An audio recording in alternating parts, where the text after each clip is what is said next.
AITA for seducing my cousin's fiancée to get revenge for a family secret I wasn't supposed to know about? Yeah, that title's a lot. And it gets worse. I am probably the villain in this story, but I don't even care anymore. So let's rewind. My cousin and I used to be close. Grew up like brothers.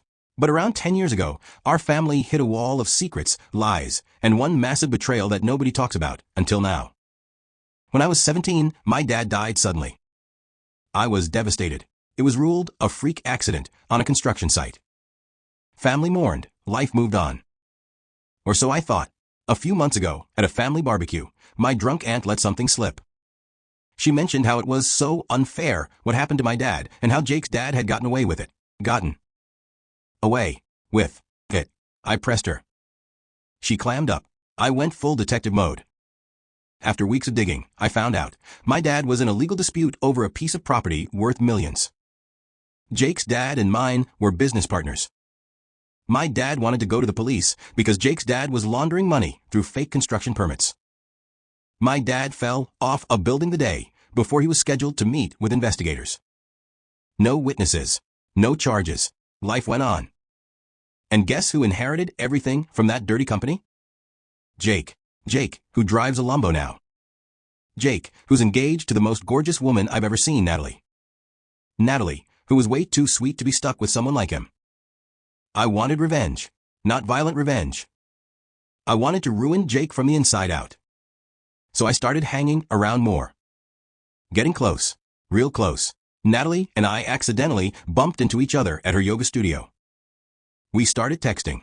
She told me Jake was cheating on her with his assistant, but she stayed because she didn't want to start over. Perfect. I went full smooth operator. Candlelit convos. Midnight walks. Philosophical banter. I played the long game, and one night, it happened. We slept together, and then it happened again. And again, it turned into this messed up situationship where she'd go to wedding dress fittings during the day and sneak into my apartment at night. I started sending anonymous tips to blogs about Jake's sketchy financials. Leaked some old documents I found in my dad's storage. Slowly, his name got dragged. But here's the twist. Natalie knew the whole time. She had her own secret.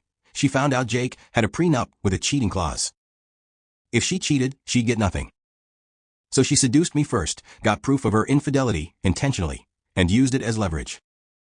She flipped the script and blackmailed Jake into removing the prenup, or she'd release the affair details and destroy his image forever. The same day Jake signed the new contract, she ghosted me. I haven't heard from her since. But the worst part? A week ago, I got a letter. Handwritten. From my uncle. It said, "You think you know what happened to your dad. You only have half the story. He wasn't killed. He faked his death. And he did it to protect you. Stop digging." Attached was a picture. A blurry photo of someone who looks exactly like my dad, taken 2 months ago. Alive. So yeah, AITA for seducing my cousin's fiancée, igniting a war in the family, and potentially exposing a fake death that may have been hiding a bigger conspiracy? TLDR, found out my uncle may have murdered my dad. Seduced his son's fiancée as revenge. Turns out she was playing me to secure a fortune. And now I think my dad faked his death and might still be alive.